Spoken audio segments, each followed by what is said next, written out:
But in the case of bananas, 98% of bananas that we consume in the US are imported. We can't just produce more bananas. So in that situation, consumers, if they really like bananas, and they really have no choice but to just pay a higher price. And of course, they could switch to other kinds of fruits as well. But again, those are also facing tariffs. So I think that's like one example where it's really, I think, pretty difficult for consumers to insulate themselves from those price increases. Yeah, if your toddler loves bananas, you've got to pay the higher Right. price. It's one banana, Michael. What could it cost? $10? Hello and welcome to the Deduction, a Tax Foundation podcast. I'm your host, Kyle Hulehan, and we are back today with another episode, and I am joined by my co-host, Erica York. Erica, great to have you back on the show. I feel like you might have a few months of tariff takes to get off your chest, potentially. Yeah, I gotta say, I was out with a newborn, a 6-year-old, and a 3-year-old, and I thought that was chaotic, but coming back and catching up on all the tariff news that happened while I was out, I think you guys may have had it worse than I did, keeping up with all of the tariffs rather than keeping up with a newborn. It's a very close call in this case, I think. So today, we also have Alex Durante, senior economist here at Tax Foundation, joining us to discuss tariffs. Now, I'll kind of set the stage here for you guys. The Supreme Court is set to decide on whether the president can unilaterally impose $2.2 trillion in tariff. I want to start off by going to you, Erica. Can you walk us through what exactly these new tariffs are and how using the International Emergency Economic Powers Act is different from how the president has imposed tariffs in the past? So if you look at the Constitution, it actually grants the authority to impose taxes, duties, imposts, tariffs, all these different types of taxes to Congress, not to the president. But throughout the years, especially in the post-World War II period, Congress passed laws to delegate those authorities to the president. And in most cases, the statutes are really specific. If imports threaten national security, or if imports are causing undue injury to domestic firms. And there's some leeway with what those phrases mean, but in most cases, there's a process that's pretty well spelled out. But this law that you referred to, IEEPA, from 1977, is an emergency powers kind of law for the president that doesn't actually mention the word tariff in it. And from when it was passed in the 70s up until before Trump came back into office, this law had been used for 67 different emergencies, but had never been used to impose tariffs. So Trump is really pushing the bounds of what this statute allows by using it to impose baseline tariffs. And you'll recall, as we've talked about on the show before, there are 2 buckets of IEEPA tariffs. The first are related to a national emergency, fentanyl and border crossings, and those are tariffs on China, Mexico, and Canada. And then the other bucket are these reciprocal tariffs that were, an idea supposed to be matching trade barriers that other countries impose on the US, but really are pretty random numbers that you don't really know where they're coming from. They range from 10% to 50% and apply to almost every US trading partner. So rather than these being really narrowly targeted measures related to specific and time-limited national emergencies, these are just really broad tariffs. The president has used this statute to impose his idea of baseline tariffs is essentially what we're talking about. And all these tariffs add up to, like you said, about $2.3 trillion in taxes over the next decade. So that's a 10-year measure of how much revenue could be expected if these tariffs remain in place. But if the Supreme Court strikes it down, of course, that revenue would go away. And that brings me to Alex. We've already seen billions of dollars collected. I believe the total from IEEPA tariffs so far this calendar year is getting close to $90 billion. But who actually pays those tariffs? If we hear President Trump talk about it, he'll say, this is a tariff on China. This is a tariff on Canada. We're going to make Canada pay more. But what does the research show so far about who is paying and how these are burdening different people? Right. So the research shows that it's a combination of both consumers and American businesses that are paying the tariffs. So the administration likes to claim that it's actually foreign firms that have been paying the tariffs, but that's emphatically not the case. So we have pretty good data showing that the tariffs themselves were almost fully passed on to the import price that the importer is paying, which in many cases is going to be that importing firm and business. And then once that transaction happens, then the firm has a decision to make, which is how much of that cost increase do they want to pass on to the final consumer. And what we've seen so far is that the burn of the tariff is being shared by both that business and the final consumer. So the latest evidence that just came out, and this is from a team of Harvard economists, and they have looked specifically at tariff pass-through to that final retail price. And what they found is that about 20% of those tariffs have been passed on to the final consumer, and that itself has had about 0.7 percentage points to the consumer price index. Now, initially, that might not sound like a whole lot, because as you said, Erica, we've seen tariffs as high, as 50%, say, on Brazil and India. So the question is, why are we not even seeing more price spikes? And I think the reason for this is coming from a lot of the survey evidence that we have of businesses is that there's a lot of uncertainty around the tariff regime. A lot of these businesses, they operate on a contract basis. They might have already locked in some of their prices for the year. So they're going to be shifting those price increases until next year. So I think while we have, we've seen some, as I said, some modest price impacts so far. And I think given the evidence that we've seen, from the surveys as well, that we should be expecting more price increases going forward, especially as we head into the holiday season. Now, of course, this is all assuming that the Supreme Court, upholds, the IEEPA tariffs. And if they don't, then we're going to see a lot of additional pricing decisions that will have to be made there, because there will still be a lot of tariffs left in place under other authorities. But in that situation, those IEEPA tariffs would go away.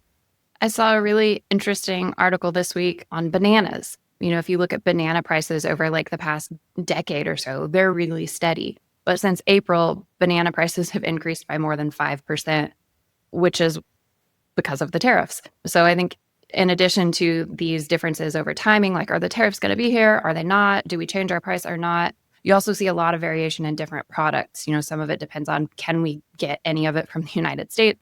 Can it be stockpiled? In the case of bananas, like no and no. So we're seeing that pricing change show up faster than we do for other products where there may be more ability to have some kind of a buffer. Bananas are a really good example here for a couple of reasons. One is that you just see the clearest, trend break in the data from when the tariffs were imposed, and there was no other obvious explanation. Like there was no other, supply shock that occurred that would cause the banana prices to rise.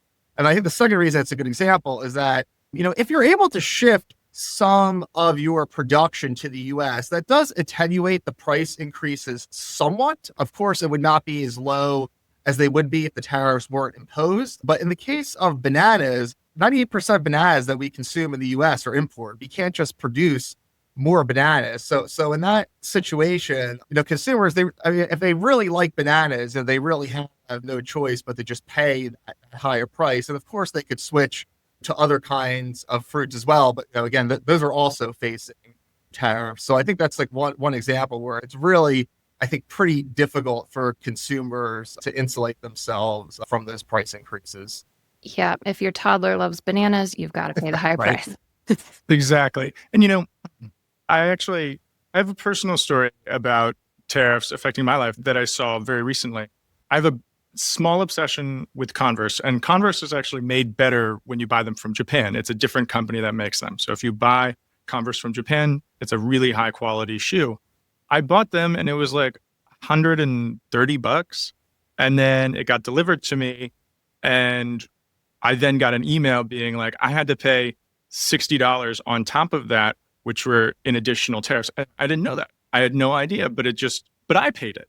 Like they didn't pay it. Nobody else paid it. Apparel, I would say that's a really good example because, as Erica mentioned, there's certain kinds of goods where we've seen more price increases than others. And apparel has had one of the largest price increases as a result of the tariffs. So yeah, I am not surprised to hear that was your personal experience. Yeah, and that's probably due to another change that was made under IEEPA, which was ending de minimis. So prior to that change, if you had a low value package coming in, I think $800 or less, that essentially just skipped through the customs process. There wasn't a tariff or anything like that applied. Trump has ended de minimis under the IEEPA statute. And so all of these small dollar packages, like the $130 shoes you bought, now get a tariff bill slapped on. And given that tariff rates are pretty high right now, that is a relatively large amount of revenue. But if you look at like the administrative hassle of looking through all of these like single purchases, these little packages that are coming through, that's a huge administrative cost to the government for probably very little revenue squeeze. Yeah, and I will say, I believe what I read in my email, and this could be wrong, but was that eBay, they're paying it first, and then I'm paying them. So they have to put out money, and then I have to pay them, and that's like a whole thing. That it's just a complicated, messy process. It's not simple like you guys are saying, and it affects us Americans. But real quick, let's transition here to talking about the court fight, this sort of legal battle that's going to go on.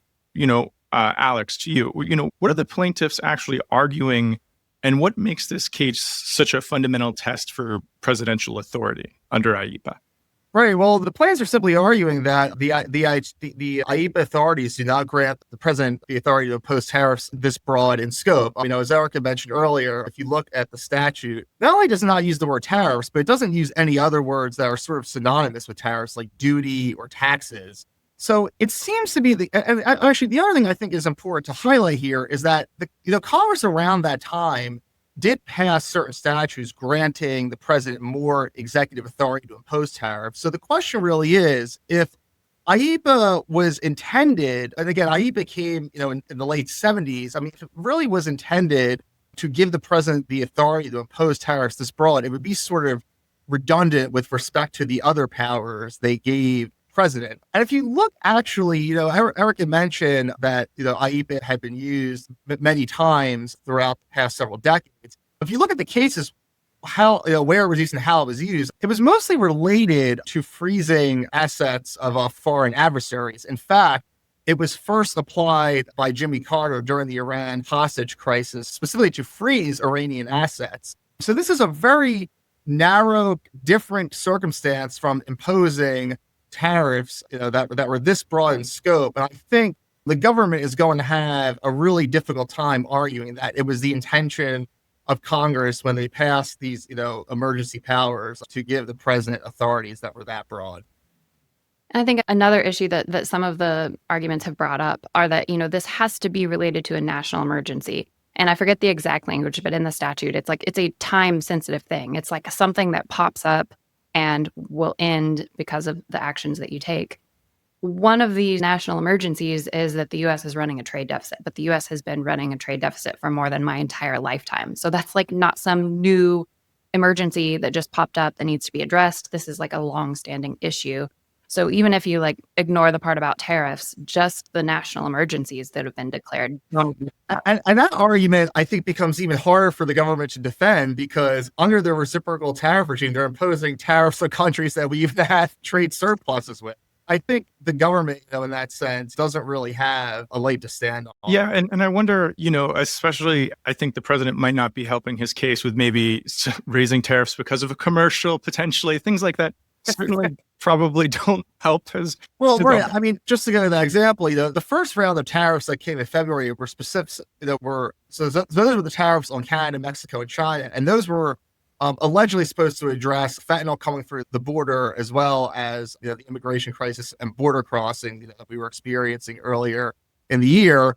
And now the president, just over the weekend, says he wants to impose an additional 10% tariff on Canada because he's offended by a commercial. And how does that relate to the fentanyl and border crisis, right? So I think it is very unlikely that the intention was for the president to be able to impose tariffs because he was offended by a TV commercial. Yeah, and I think, Alex, on a different podcast that you were on a few months ago, when we were talking about a little bit of crony capitalism, that's kind of a little bit the vibe where you're it's a little concerning when you get to that point. Right. But, over to you, Erica. I want to do a little bit of forecasting with you.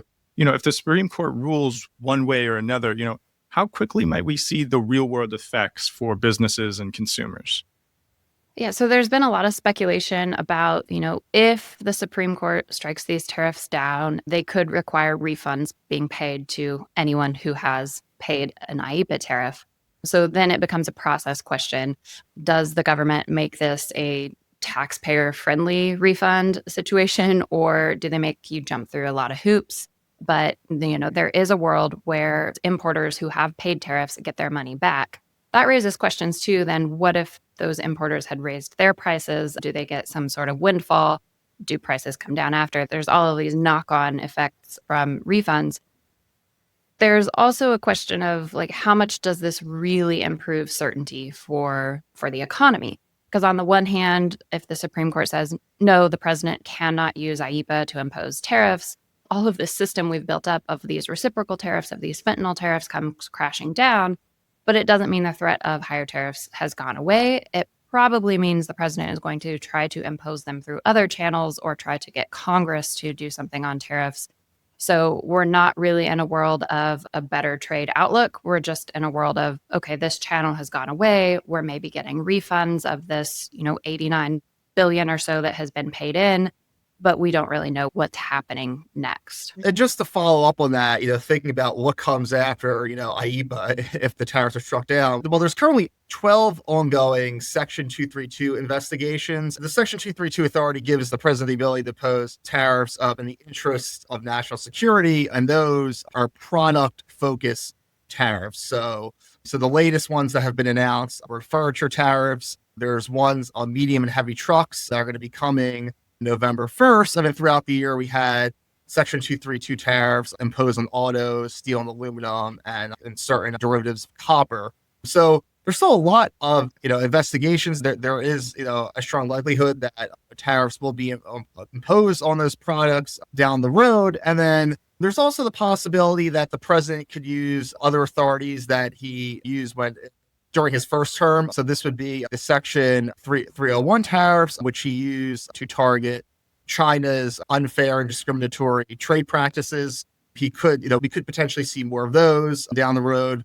And then finally, there's a sort of less used provision. By less, actually, this was only used once ever, which is Section 122 of the 1974 Trade Act, which gives the president the authority to impose broad tariffs up to 15% to address balance of payments and trade deficit related issues, which sounds a lot like the IEEPA reciprocal tariffs. However, these tariffs could not be higher than 15% and could only be in effect for 150 days unless Congress approved an extension, which I think, given all the debates that are going on right now, I think it is pretty unlikely in that situation that they would approve extending those. But so, I do think that the Supreme Court overturning the IEEPA tariffs, this would significantly hamstring the president's ability to impose tariffs that broadly. I don't think we would be quite out of the woods yet, because there are so many ongoing related product investigations. And it seems likely the president is going to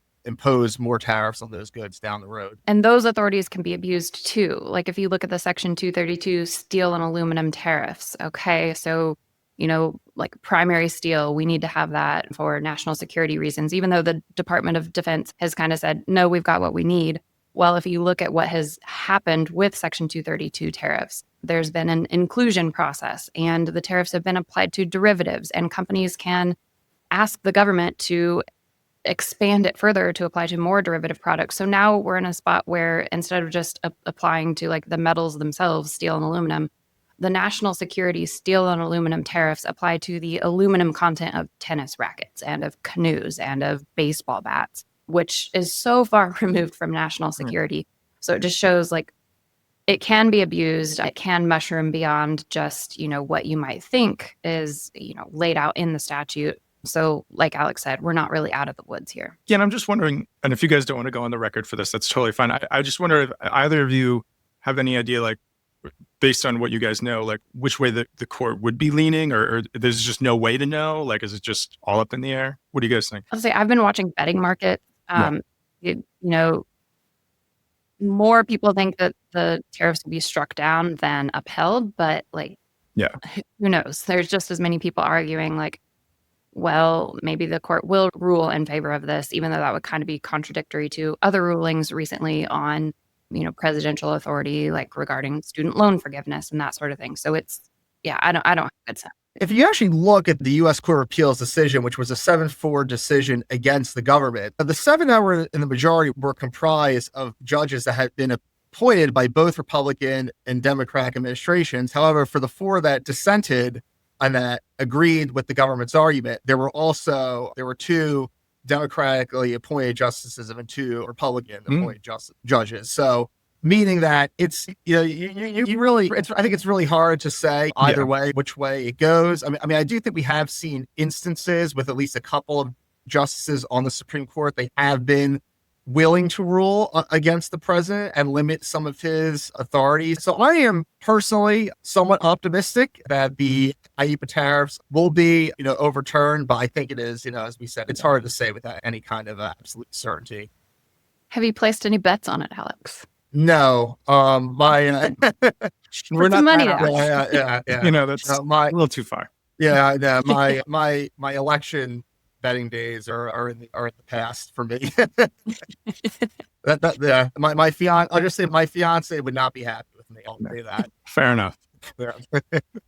All right. So if we step back from all of that, Alex, what do you think this tells us about like the balance of power between Congress and the president and where that's headed? I personally wish we would see Congress step up and vote to pull back some of this power from the president. It doesn't seem like that's likely. It's kind of up to the court at this point, but kind of looking a little bit longer term, where do you think the balance will lie? Right. So, I mean, look, the unfortunate case is, as I think we've highlighted this discussion, that even without IEEPA, under, the 74 Trade Act and also the 1962 Trade Expansion Act, which gave the president his Section 232 authorities, as a result of those pieces of legislation, the president does have broad authority to impose tariffs. And that's a choice that Congress made at the time. Of course, it's a choice that can choose to undo. And I think that given, how we've seen, as you say, Erica, these executive powers being abused, I think, it's possible that we could see over the next few years that Congress, maybe will try to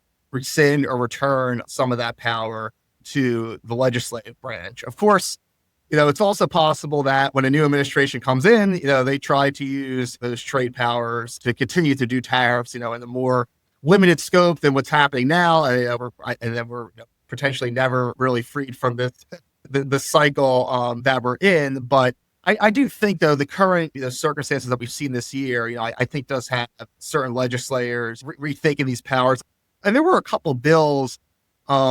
I believe one was introduced by Senator Rand Paul earlier this year. There might have been another bill. There were a couple of bills floating around in Congress that would return these authorities to the legislative branch, but they have not been getting a lot of traction. I think because a lot don't want to be seen as going against the president in that fashion. I think that's something we'll have to just keep following it. But I think it is possible that we do see down the road Congress take back some of its powers as it relates to trade. Yeah, I think even this week or before the end of October, the Senate is going to vote on maybe 3 different measures or motions related to the IEEPA tariffs. So looking at like the National Emergency Declaration, looking at Brazil and Canada specifically. So it will be interesting if they do get to take a vote on that to see how Republicans in particular decide to participate in that vote, whether they're ready to kind of go on record and say, yeah, this has gotten out of control, this needs pulled back, or whether they continue to defer to the president. Now, as we're starting to wrap up here, what should listeners, be watching for when oral arguments begin on November 5th? And how could they keep up with the latest analysis here? We'll be covering it on the blog. We might do another podcast episode talking with some folks with legal expertise after the oral arguments take place. But one thing that the folks over at Cato, Scott and Colin and Clark, in their brief and in their writing about the ultimate decision have been talking about is, if you look at the government's arguments, they're making some really fantastical claims like, this is going to decimate the federal budget if the president doesn't have this authority. This is going to be terrible for the economy, terrible for businesses. That's all very far removed from the legal question at hand. And so one of the things that they've been saying and using some of our modeling to argue is that even if you take these, fantastical economic and budgetary claims from the government and look at the actual analysis done, the government's claims don't line up with reality. So I think one of the things I'll be listening for is, whether the questions are related to these claims and what's going to happen to the economy and what's going to happen to the federal budget, or whether it's really more focused on, okay, is there a national emergency? Does the statute allow for this? Are there other, legal avenues that the president could use to impose tariffs if these really were problems? I'm not a legal expert at all, but I think that will tell us some of which way the justices are leaning by the types of questions they ask, how hard they push back on the government's claims about the importance of these supposed tariff powers.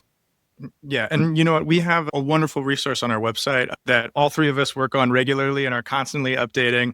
And it is confusing and chaotic to keep it all going, but we managed to keep it all going together. And so as we're signing off here, guys, I just want to thank you for breaking all of this down for us. This is a really, I think, excellent way for people to kind of understand what's happening. And if you guys have any burning questions, you can send them our way. You can drop a comment on YouTube. You can email us at podcast@taxfoundation.org. You can DM us on Twitter @DeductionPod. Thank you all so much for listening.